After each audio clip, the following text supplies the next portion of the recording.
presents Shankar Holy Records.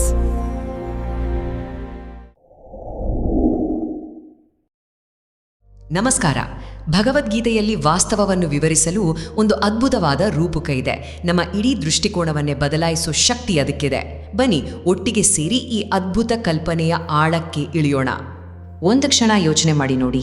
ನಾವು ಈ ಜಗತ್ತನ್ನ ಅರ್ಥ ಮಾಡ್ಕೊಳ್ಳೋಕೆ ಬಳಸೋ ನಕ್ಷೆಯೇ ಪೂರ್ತಿಯಾಗಿ ತಲೆ ಕೆಳಗಾಗಿದ್ರೆ ಹೇಗಿರುತ್ತೆ? ಈ ಒಂದು ಪ್ರಶ್ನೆಯೇ ನಮ್ಮನ್ನು ನೇರವಾಗಿ ಗೀತೆಯ 15ನೇ ಅಧ್ಯಾಯದ ಹೃದಯಕ್ಕೆ ಕರ್ಕೊಂಡು ಹೋಗುತ್ತೆ.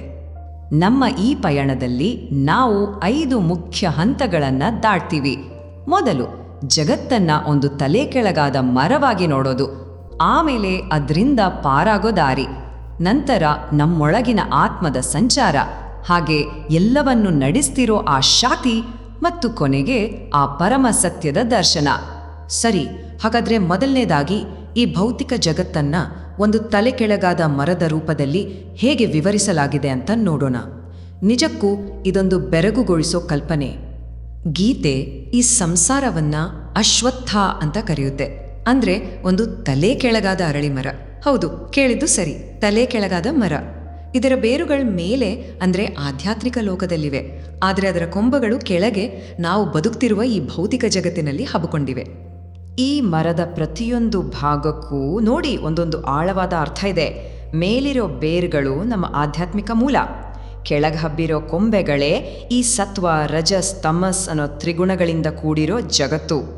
ಚಿಗುರುಗಳು ನಮ್ಮ ಇಂದ್ರಿಯ ಸುಖಗಳು, ಎಲೆಗಳು ಜ್ಞಾನ, ಮತ್ತು ಕೆಳಗೆ ಬೆಳೆಯೋ ಉಪಬೇರುಗಳೇ ನಮ್ಮನ್ನ ಮತ್ತೆ ಮತ್ತೆ ಬಂಧಿಸೋ ಕರ್ಮಗಳು. ಸರಿ, ಎಷ್ಟೆಲ್ಲ ಜಟಿಲವಾಗಿ ನಮ್ಮನ್ನ ಕಟ್ಟಿ ಹಾಕೋ ಈ ಸಂಸಾರ ಅನ್ನೋ ಮರದಿಂದ ಹೊರಗೆ ಬರುವುದು ಹೇಗೆ? ದಾರಿ ಇದೆಯಾ? ಖಂಡಿತ ಇದೆ. ಗೀತೆಯೇ ಅದಕ್ಕೊಂದು ಪರಿಹಾರವನ್ನು ತೋರಿಸುತ್ತೆ. ಇಲ್ಲಿ ಶ್ರೀಕೃಷ್ಣನ ಮಾತು ತುಂಬಾನೇ ಸ್ಪಷ್ಟವಾಗಿದೆ. ಈ ಸಂಸಾರ ವೃಕ್ಷದ ಗಟ್ಟಿಯಾದ ಬೇರುಗಳನ್ನ ಕತ್ತರಿಸೋಕೆ ಇರೋ ಒಂದೇ ಒಂದು ಪವರ್ಫುಲ್ ವೆಪನ್ ಅಂದ್ರೆ ಅದುವೇ ವೈರಾಗ್ಯ. ಈ ವೈರಾಗ್ಯ ಅಥವಾ ಅಸಂಗ ಶಸ್ತ್ರ ಅಂದ್ರೆ ಜಗತ್ತಿನ ಮೇಲೆ ದ್ವೇಷ ಅಂತಲ್ಲ, ಬದಲಿಗೆ ಜ್ಞಾನದಿಂದ ಬರೋ ಒಂದು ಸಮತೋಲನದ ಸ್ಥಿತಿ. ಯಾವುದಕ್ಕೂ ಅಂಟ್ಕೊಳ್ದೆ ಒಂದು ರೀತಿ ಡಿಟ್ಯಾಚ್ಡ್ ಆಗಿ ಇರೋದೇ ಈ ಅಸ್ತ್ರ. ಇದು ಭೌತಿಕ ಬಂಧನಗಳನ್ನು ಕತ್ತರಿಸಿ ನಮ್ಮನ್ನ ಆಧ್ಯಾತ್ಮಿಕ ಸ್ವಾತಂತ್ರ್ಯದ ಕಡೆಗೆ ಕರ್ಕೊಂಡೋಗೋ ಒಂದು ಆಂತರಿಕ ಶಕ್ತಿ. ಈ ಬಿಡುಗಡೆಯ ಮಾರ್ಗದಲ್ಲಿ 2 ಹಂತಗಳಿವೆ. ಮೊದಲನೇದು ಗಟ್ಟಿಯಾದ ಅನಾಸಕ್ತಿಯಿಂದ ಈ ಸಂಸಾರ ಮರದ ಕರ್ಮದ ಬೇರುಗಳನ್ನು ಕತ್ತರಿಸೋದು. ಎರಡನೇದು ಆ ಪರಮ ಮೂಲ ಯಾವುದು ಅಂತ ಹುಡುಕೋದು. ಒಮ್ಮೆ ಅದನ್ನು ತಲುಪಿದ ಮೇಲೆ ಮತ್ತೆ ಈ ಜನನ ಮರಣ ಚಕ್ರಕ್ಕೆ ವಾಪಸ್ ಬರೋ ಪ್ರಮೇಯವೇ ಇರಲ್ಲ. ಸರಿ, ಇಲ್ಲಿಯವರೆಗೆ ನಾವು ಹೊರಗಿನ ಪ್ರಪಂಚ ಅನ್ನೋ ಮರದ ಬಗ್ಗೆ ಮಾತಾಡಿದ್ವಿ. ಈಗ ನಮ್ಮ ಫೋಕಸ್ಸನ್ನ ಒಳಗಡೆಗೆ ಅಂದ್ರೆ ನಮ್ಮೊಳಗೆ ತಿರುಗಿಸೋಣ. ಈ ಜಗತ್ತಿನಲ್ಲಿ ನಿಜವಾಗಿ ಪ್ರಯಾಣ ಮಾಡ್ತಿರೋ ಆಂತರಿಕ ಯಾತ್ರಿಕ ಯಾರು? ಆತ್ಮದ ಈ ಪಯಣವನ್ನ ಗೀತೆ ಎಷ್ಟು ಸುಂದರವಾಗಿ ವಿವರಿಸುತ್ತೆ ಗೊತ್ತಾ? ಹೇಗೆ ಗಾಳಿ ಹೂವಿನ ಪರಿಮಳವನ್ನು ತನ್ನ ಜೊತೆ ಹೊತ್ಕೊಂಡು ಹೋಗುತ್ತೋ, ಠೀಕ್ ಅದುಪೋಲೆ ಆತ್ಮ ಒಂದು ದೇಹವನ್ನು ಬಿಡುವಾಗ ಮನಸ್ಸು ಮತ್ತು ಇಂದ್ರಿಯಗಳ ವಾಸನೆಯನ್ನು ತನ್ನ ಜೊತೆ ಮುಂದಿನ ದೇಹಕ್ಕೆ ತಗೊಂಡು ಹೋಗುತ್ತೆ. ಆದರೆ ಆತ್ಮದ ಈ ಸೂಕ್ಷ್ಮ ಪಯಣ ಎಲ್ಲರಿಗೂ ಕಾಣಿಸೋದಿಲ್ಲ. ಯಾಕೆ ಹೀಗೆ? ಅಜ್ಞಾನದಲ್ಲಿರೋರಿಗೆ ಇದು ಅಗೋಚರ.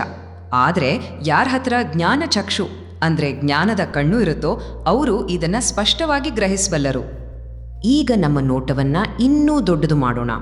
ಈ ಇಡೀ ಕಾಸ್ಮೋಸ್, ಸೂರ್ಯ, ಚಂದ್ರ, ಭೂಮಿ, ನಮ್ಮ ಶರೀರ, ಈ ಎಲ್ಲದರ ಹಿಂದೆ ಇರೋ ಆ ಒಂದೇ ಒಂದು ಮೂಲ ಶಕ್ತಿ ಯಾವುದು? ಇಲ್ಲಿಂದ ಆ ಪರಮಶಕ್ತಿಯೇ ತನ್ನ ಸರ್ವವ್ಯಾಪಕತೆಯನ್ನು ವಿವರಿಸಿದೆ. ಸೂರ್ಯನ ತೇಜಸ್ಸು ಮತ್ತು ಚಂದ್ರನ ತಂಪು, ಆ ಬೆಳಕು ಆ ಪರಮಶಕ್ತಿಯದ್ದೇ ಒಂದು ಕಿಡಿ. ಅಷ್ಟೇ ಅಲ್ಲ, ಈ ಭೂಮಿಯೊಳಗೆ ಹೋಗಿ ಅದರಲ್ಲಿರೋ ಸಸ್ಯಗಳು ಮತ್ತು ಜೀವಿಗಳನ್ನು ಪೋಷಿಸೋ ಜೀವಸತ್ವ ಕೂಡ ಅದೇ ಶಕ್ತಿಯಿಂದ ಬರುತ್ತೆ. ಇದೇ ಬ್ರಹ್ಮಾಂಡದ ಶಕ್ತಿ ನಮ್ಮೊಳಗೆ ಕೂಡ ಇದೆ. ಪ್ರತಿಯೊಂದು ಜೀವಿಯ ಹೊಟ್ಟೆಯಲ್ಲಿ ವೈಶ್ವಾನರ ಅನ್ನೋ ಜಠರಾಗ್ನಿಯಾಗಿ ಅದು ನಾವು ತಿನ್ನೋ ಆಹಾರವನ್ನು ಜೀರ್ಣಿಸುತ್ತೆ. ಹಾಗಾದ್ರೆ ಇದರರ್ಥ ಏನು? ತುಂಬ ಸಿಂಪಲ್. ನಾವು ನೋಡ್ತಿರೋ ಈ ಬೇರೆ ಬೇರೆ ಶಕ್ತಿಗಳೆಲ್ಲ ಅಂದರೆ ಬ್ರಹ್ಮಾಂಡದ ಬೆಳಕು, ಭೂಮಿಯ ಜೀವಶಕ್ತಿ, ನಮ್ಮೊಳಗಿನ ಜೀರ್ಣಶಕ್ತಿ, ಇವೆಲ್ಲ ಎಷ್ಟೇ ವಿಭಿನ್ನವಾಗಿ ಕಂಡ್ರೂ ಅದರ ಮೂಲ ಒಂದೇ. ಈಗ ನಾವು ನಮ್ಮ ಪ್ರಯಾಣದ ಕೊನೆಯ ಹಂತಕ್ಕೆ ಬಂದಿದ್ದೇವೆ. ಇಲ್ಲಿಯವರೆಗೂ ನಾವು ಅರ್ಥ ಮಾಡಿಕೊಂಡಿದ್ದನ್ನೆಲ್ಲ ಒಟ್ಟಿಗೆ ಸೇರಿಸಿ ಒಂದು ಕಂಪ್ಲೀಟ್ ಪಿಕ್ಚರ್ ನೋಡೋಣ. ಕೃಷ್ಣನು ಅಸ್ತಿತ್ವವನ್ನು 3 ಕ್ಯಾಟಗರಿಯಾಗಿ ವಿಂಗಡಿಸ್ತಾನೆ. ಮೊದಲನೇದು ಕ್ಷರ ಅಂದರೆ ನಾಶವಾಗೋದು, ನಮ್ಮ ಈ ಭೌತಿಕ ದೇಹದ ಹಾಗೆ. ಎರಡನೇದು ಅಕ್ಷರ ಅಂದರೆ ನಾಶವಾಗದೇ ಇರೋದು, ನಮ್ಮೊಳಗಿನ ಶಾಶ್ವತ ಆತ್ಮ. ಮತ್ತು ಇವೆರಡನ್ನೂ ಮೀರಿದ, ಇವೆರಗಕ್ಕೂ ಆಧಾರವಾಗಿರೋ ಪರಮ ಸತ್ಯವೇ ಪುರುಷೋತ್ತಮ. ಈ ಪುರುಷೋತ್ತಮನೇ ಅಲ್ಟಿಮೇಟ್ ರಿಯಾಲಿಟಿ. ಆತನು ನಾಶವಾಗೋ ದೇಹ ಮತ್ತು ನಾಶವಾಗದ ಆತ್ಮ ಎರಡನ್ನೂ ಮೀರಿ ನಿಂತಿರೋವನು. ಇಡೀ ಬ್ರಹ್ಮಾಂಡವನ್ನೇ ತನ್ನಲ್ಲಿ ಹಿಡಿದಿಟ್ಕೊಂಡಿರೋ ಆಧಾರ ಸ್ತಂಭ. ಮತ್ತೆ ನೋಡಿ, ಎಲ್ಲವೂ ಬಂದು ನಿಲ್ಲೋದು ನಮ್ಮ ಗ್ರಹಿಕೆಗೆ. ಈ ಪರಮ ಸತ್ಯವನ್ನ ಬರೀ ತರ್ಕದಿಂದ ಬುದ್ಧಿಯಿಂದ ಅರ್ಥ ಮಾಡ್ಕೊಳ್ಳೋಕ್ಕಾಗಲ್ಲ. ಬದಲಿಗೆ ಜ್ಞಾನದ ಕಣ್ಣಿನಿಂದ, ಆಂತರಿಕ ಅರಿವಿನಿಂದ ಮಾತ್ರ ಇದನ್ನ ಸ್ಪಷ್ಟವಾಗಿ ನೋಡೋಕೆ ಸಾಧ್ಯ. ಕೊನೆಗೆ ಈ ಎಲ್ಲ ಜ್ಞಾನದಿಂದ ನಮಗೇನು? ಗೀತೆ ನಮಗೆ ವಾಸ್ತವದ ಒಂದು ಮ್ಯಾಪ್ ಕೊಟ್ಟಿದೆ. ಈ ಮ್ಯಾಪ್ ಇಟ್ಕೊಂಡು ನಮ್ಮ ಸ್ವಂತ ಆಧ್ಯಾತ್ಮಿಕ ಪಯಣವನ್ನು ಎಲ್ಲಿಂದ ಶುರು ಮಾಡಬೇಕು? ಇದೊಂದು ನಾವು ಯೋಚನೆ ಮಾಡಬೇಕಾದ ಪ್ರಶ್ನೆ ಅಲ್ವಾ?